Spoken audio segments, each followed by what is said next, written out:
Good morning, St. Luke's. It's Thursday, it's the 13th, and I am reading through the book of the Acts, and today it's Ascension Day.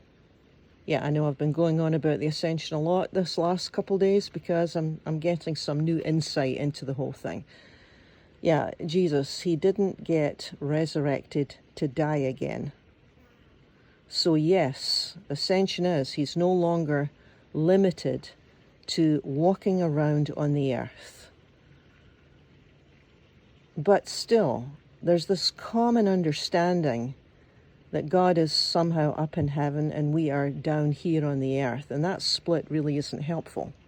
I think one of the theological points of the Ascension is that Jesus is released from being stuck walking around on the earth, right? He ascended into heaven, meaning that whole idea of omnipresence that we looked at yesterday. But I want to talk about this split that we have between heaven and earth because it's so unhelpful.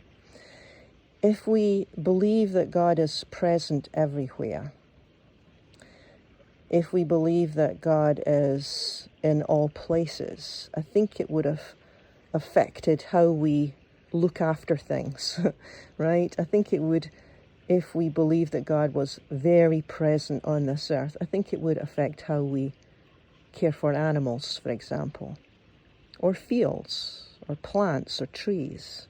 I mean, if our whole theology, our whole understanding is God is here with us, this is God's garden, this is God's earth, I think it would affect what we eat, how much we eat, where and how our food is grown. Why? Because it's God's garden. Why? Because it's God's air. Why? Because it's God's water. You know, if you start to follow that line of thinking through more and more and more, it starts to affect more and more things. You know, we become very sensitive to everything on the earth when we really take that thought in, that this is God's earth. Not just God's heaven, but also God's earth. You see?